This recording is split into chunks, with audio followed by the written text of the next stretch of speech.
All right now it is time to bring in Pat Pagano. We have winter weather advisory posted for light snow today and tomorrow, into tomorrow morning. Good morning there, Pat. And good morning, Marshall. Good morning, everybody.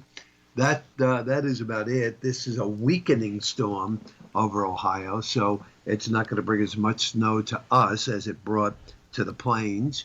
And we will have the light snow developing probably, I would say, somewhere between 12 and 2, mid-30s. Tonight, snow 2 to 4 inches, 25 to 30. For tomorrow, light snow or snow showers, even a little sun breaking through at times, mid-30s. Then on Thursday, that next storm number 2, misses us, goes out to the Carolinas. Very cloudy, windy, low 30s. Friday, coldest day of the week, sunny, icy winds. I'm thinking 20 to 25, may only get to 20 and stay in the teens for most of Friday. I might have to broadcast from home Friday. You may. Saturday looks sunny and cold, and we'll be in the 20s. And then it'll cloud up, and we have the next storm that's going to greet us on Sunday into Monday, and that looks like snow. The European model is trying to delay that, and it's saying more like Monday into Tuesday. We shall see. Is it going to be a bigger storm? It should be a bigger storm. Yep. Yeah, yep. I mean, now I did have somebody ask me a question this morning about the forecast, and it's more of a technical question. That is, light snow developing today, and then tonight, snow 2 to 4 inches possible. Is that 2 to 4 inches accumulation tonight, or does that include the snow during the day? That includes the snow during the day. That's what I thought. That's what I said to them. I said it's just that when you're looking at total accumulations by the time you look at tonight.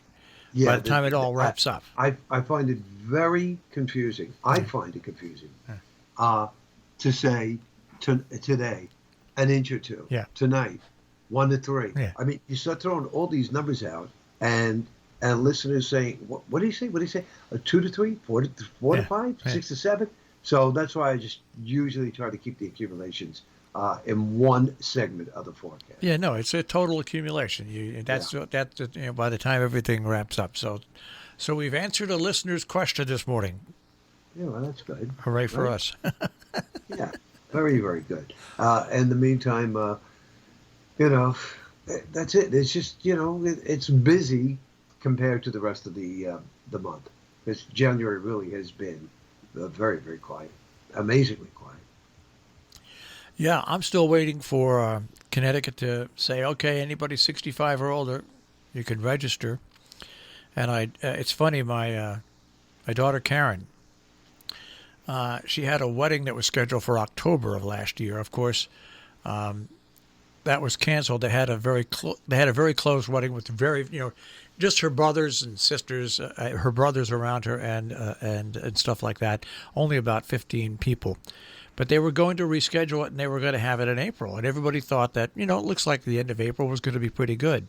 Right. Well, she decided to cancel it all completely because, with the delay in the rollout of the vaccine, and people who might get vaccinated in March might not get really vaccinated until sometime in April. So, she sent around apologies that, what, we're just going to cancel it. And when we can all get together as a family, we'll all get together as a family. Oh, okay. And that's probably the smart thing to do. That's probably because I was, once again, Pat, sitting here. Okay, so it's April. So let's say in February, they're meant to open up for 65 and plus by the second week of February in Connecticut. So let's say the second week of February, I call up and make an appointment.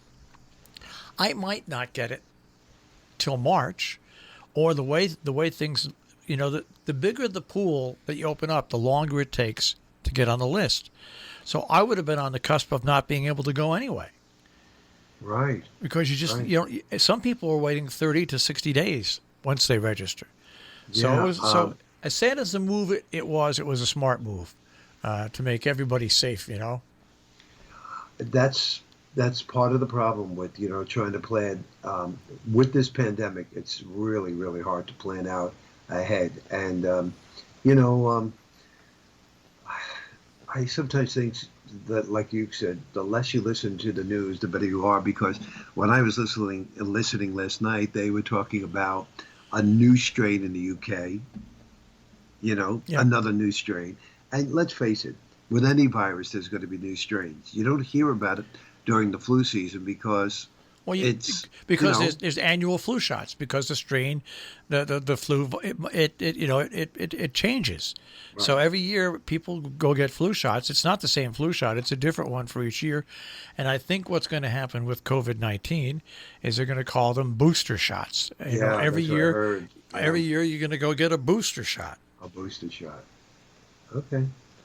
Well, you It's it's just one of those things that I think we're all going to have to learn to live with as this thing moves around the globe again and again and again and again, and mutates and changes. yeah, I think you're totally right. And the biggest problem in New York right now is that they ran out of vaccines, so they're waiting for a new supply because our medical facility that we go to, they sent an email that said that they've been authorized to give the vaccine, but they haven't gotten the shipment yet. As soon as they do, they will be contacting us either by text or email. So I'm sitting tight. That's all. We closed down airspaces against people coming in. And here's the thing about closing down airspace. It's a wise move, okay? It's a smart move. It's a safe move. But a better move would be to invest more money into putting testing kits out, those rapid testing kits at airports. And if people have come and they haven't tested within 24 hours for COVID-19, you have to test them there, and they have to sit their butt in a waiting room and see what happens. Because the rapid testing ones, the new ones they have, can do it in like 25 to 30 minutes, and that would keep commerce open. There's just so many if, ands, or buts out there. California finally got rid of their mandatory stay-at-home order because their levels are coming down, and now people are complaining. Well, they just started to come down. Well, what can you do? You have to find a delicate balance in life. You know what I mean? I mean, Yeah. you just can't lock yourself away forever and think that it's going to work. So it's a mess, Pat. It's a mess. It's a mess, but thank God, in New York, when I listened to Cuomo yesterday, everything is coming down. So, it's pretty much what they thought was going to happen. After the holidays, it was going to peak into mid-January and then come down. So now we just have to pray that no new variants start popping up, because I hear that the Brazil variant popped up in Minnesota. One person has it there. Well, here's the problem. By the time everything quiets down, guess what time it is again? Summer. Spring break. Right. Right. And so spring break comes, and that college students are going to go to spring break. And so that's spring break is the end of February. Yeah, I think so, right? Yeah, but don't you think that they're all going to be a little? Oh, I guess not. think back to when you were late high school, college student. Well, I You think think this is where the local governments have to step in. But you think So spring break in Florida, you know what I mean? They're just going to have to say, because of the pandemic, all beaches are closed, all bars and restaurants are closed during spring break. So what are these college students going to try to do? I don't know, but all I know is that when you're younger, you're invincible. Like I'm Yeah. paying the price right now with my knees because, you know what? For so many years, I did so many different things, and I didn't care about my weight one way or the other because I could do things. So now it ends up sooner or later I'm going to need each knee replaced. Okay. Well, I'm not going to take back what I did in my life. I enjoyed everything I did, and I'll sooner or later, when I can fit it in and do it, I'll get my knees fixed. But when you're young, Yeah. you just don't. I'm not giving it as an excuse. It's not a good excuse, but we've all been there. We've all done things when we were younger that are stupid that we don't do now. Even though I do some stupid things now, but that's me. Yeah, I know. I think it's something that again, I really do think it's something that local governments will have to address, and they better start addressing it soon. All right, so now we've got 2 to 4 inches of snow by tomorrow morning. Probably the higher elevations, above 1,000 feet, have more snow. A little bit more, not much, All right, maybe an inch or so. all right, and then the next chance for snow is either Sunday night into Monday or Monday into Tuesday. Tuesday, right? And so that means we'll have it once again.